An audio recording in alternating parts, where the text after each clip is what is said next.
Surabaya, Indonesia. Reuters. A family of 6 launched suicide attacks on Christians attending Sunday services at 3 churches in Indonesia's second-largest city of Surabaya, killing at least 13 people and wounding 40, officials said. Firefighters try to extinguish a blaze following a blast at the Pentecost Church Central Surabaya (GPPS) in Cirebon, East Java, Indonesia, May 13, 2018, in this photo provided by Antara Photo. Antara Photo, handout. Surabaya government, via Reuters. Indonesia, the world's largest Muslim-majority country, has seen a recent resurgence in homegrown militancy, and police said the family who carried out Sunday's attacks were among 500 Islamic State sympathizers who had returned from Syria. The husband drove the car, an Avanza, that contained explosives and rammed it into the gate in front of that church. East Java police spokesman Franz Barung Manggara told reporters at the regional police headquarters in Surabaya. The wife and 2 daughters were involved in an attack on a second church, and at the third church, 2 other children rode the motorbike and had the bomb across their laps, Manggara said. The 2 daughters were aged 12 and 9 while the other 2, thought to be the man's sons, were 18 and 16, police said.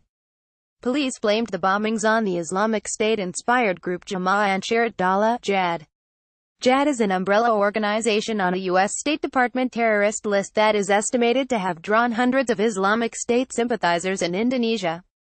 Islamic State claimed responsibility for the attacks, in a message carried on its AMAQ news agency. This act is barbaric and beyond the limits of humanity, causing victims among members of society, the police and even innocent children. President Joko Widodo said during a visit to the scene of the attacks. Indonesian terrorism analyst Rakyat Adibrata said it was the first time children had been involved in attacks in the country. East Java police spokesman Manggara said at least 13 people had been killed and 40 had been taken to hospital, including 2 police officers. He called on people to remain calm. Streets around the bombed churches were blocked by checkpoints, and heavily armed police stood guard as forensic and bomb squad officers combed the area for clues. Police stand guard near the site of a blast at the Pentecost Church Central Surabaya (GPPS) in Cirebon, East Java, Indonesia, May 13, 2018, in this photo taken by Antara Photo. Antara Photo, Makassar, via Reuters. Television footage showed one church where the yard in front was engulfed in fire with thick black smoke billowing up. A large blast was heard hours after the attacks, which Manggara said was a bomb disposal squad dealing with the device. Jail standoff. The attacks are the deadliest in Indonesia linked to Islamic State and the worst since October 2005, when 3 suicide bombers blew themselves up in Bali restaurants, killing 20. They came days after militant Islamist prisoners killed 5 members of an elite counterterrorism force during a 36-hour standoff at a high-security jail near Jakarta. Police Chief Tito Karnavian told reporters that because many militant leaders had been captured, these groups are starting to retaliate. Wawin Purwanto, communication director at Indonesia's intelligence agency, said the main target of militants remained the security forces, but there are alternative targets if the main targets are blocked. At St. Mary's Catholic Church, the first place of worship to be attacked, the bombing happened after an earlier mass was over and when the church was getting ready to hold another service.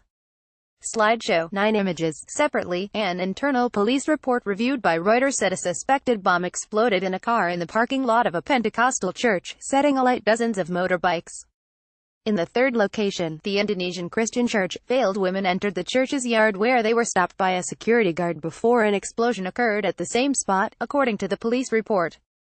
Pope offers prayers. Jerry Sumampau, a spokesman for Indonesia's Church Association (PGI), called on the government for more help for security at churches. Pope Francis offered his prayers for the victims. I am particularly close to the dear people of Indonesia, especially to the communities of Christians of the city of Surabaya, which were hit hard by the serious attack on places of worship, he said during his Sunday prayer in Rome. Together we invoke the God of peace, asking him to cease these violent actions and to make sure that, in the heart of all, there could be a space not feelings of hatred and violence, but of reconciliation and fraternity. Nearly 90% of Indonesians are Muslim, but the country is also home to sizable communities of Hindus, Christians, Buddhists, and people who adhere to traditional beliefs.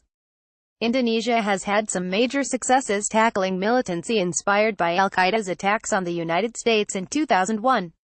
But there has been a resurgence of Islamist attacks in recent years, including in January 2016 when 4 suicide bombers and gunmen attacked a shopping area in central Jakarta. Churches have also been targeted previously, including near-simultaneous attacks over Christmas in 2000 that killed about 20 people. Bomb attacks in Indonesia. TMSNRT.RS/2 date. Additional reporting by Franciscan Angoy, Augustinus Beo da Costa, Gayatri Soroyo, Francesca Landini and Sammy Abudi, writing by Ed Davies, editing by Simon Cameron Moore and Lincoln Feast. Our standards. The Thomson Reuters Trust Principles.